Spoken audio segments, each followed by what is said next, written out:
दोस्तों की जमीनी जंग। राजू और मोहन, दो जिगरी दोस्त, छोटे से गांव धर्मपुर के निवासी थे। बचपन से ही दोनों की दोस्ती इतनी गहरी थी कि गांव में उनकी मिसाल दी जाती थी। दोनों का सपना था कि एक दिन वे अपने खेतों में इतनी फसल उगाएंगे कि उनकी गरीबी हमेशा के लिए दूर हो जाएगी।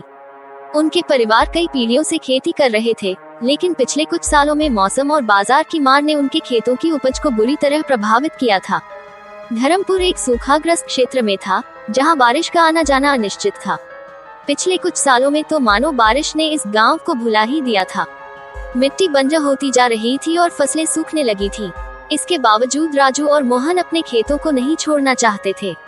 उनकी पूरी जिंदगी इसी जमीन से जुड़ी थी। राजू और मोहन के खेत गांव के किनारे पर थे। दोनों ने तय किया कि वे एक साथ मेहनत करेंगे और अपने खेतों को फिर से उपजाऊ बनाएंगे।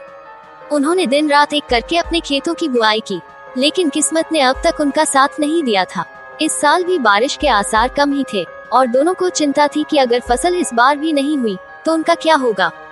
फिर एक दिन गांव में एक कृषि अधिकारी आया, जिसने किसानों को नई खेती की तकनीक और सिंचाई के तरीकों के बारे में बताया।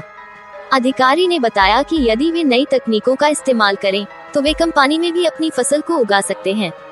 राजू और मोहन ने इस सुझाव को गंभीरता से लिया और इस पर विचार करने लगे।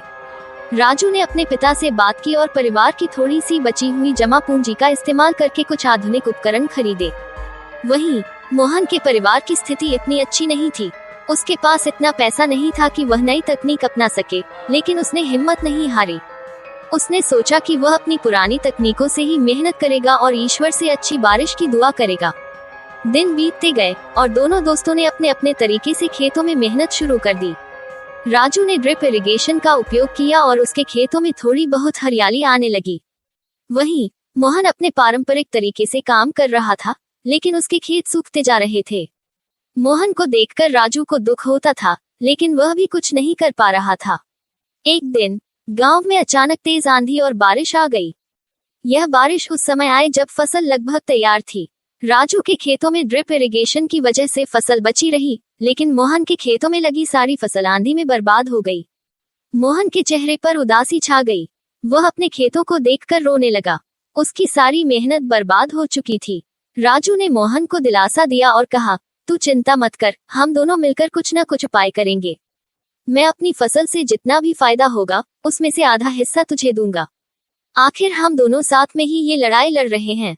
लेकिन मोहन को ये बात गहरे तक चुभी। उसे अपनी असफलता का बोझ इतना भारी लग रहा था कि वह राजू की मदद स्वीकार नहीं कर सका। मोहन धीरे धीरे राजू से दूर होने लगा। वह हर दिन अपने खेतों को देखता और खुद को ही दोषी मानता। उसे लगता कि शायद उसकी मेहनत में ही कमी रह गई थी। गांव के लोग भी अब राजू की तारीफ करते और मोहन को अनदेखा करते। ये बात मोहन के मन में एक गहरे जख्म की तरह बैठ गई। फिर एक दिन गांव में एक बड़ा मेला लगा। मेले में कृषि विभाग की ओर से किसानों को नए बीज और तकनीकों के बारे में बताया जा रहा था। राजू ने सोचा कि वह मोहन को साथ लेकर जाएगा ताकि मोहन भी कुछ नया सीखे और उसकी किस्मत बदल सके। लेकिन मोहन ने साफ मना कर दिया। तू अपनी फसल के साथ खुश रह, मुझे अब किसी की मदद की जरूरत नहीं, मोहन ने कड़वे स्वर में कहा। राजू को मोहन की यह बात बहुत बुरी लगी, लेकिन उसने कुछ नहीं कहा। वह जानता था कि मोहन की यह नाराजगी उसकी असफलता और दुख का नतीजा है। दिन बीतते गए और मोहन की हालत बदतर होती गई। कर्जदार उसे तंग करने लगे। दूसरी ओर राजू की फसल अच्छी हो रही थी और उसकी आर्थिक स्थिति में सुधार आ रहा था। राजू ने मोहन की मदद करने की बहुत कोशिश की, लेकिन हर बार मोहन ने उसकी मदद को ठुकरा दिया। आखिरकार एक दिन मोहन ने हार मान ली। वह अपने खेत के बीच में बैठा और फूट फूट कर रोने लगा। उसे अब समझ में आ गया था कि उसकी नफरत और ईर्ष्या ने उसे खुद से और अपने सबसे अच्छे दोस्त से दूर कर दिया था।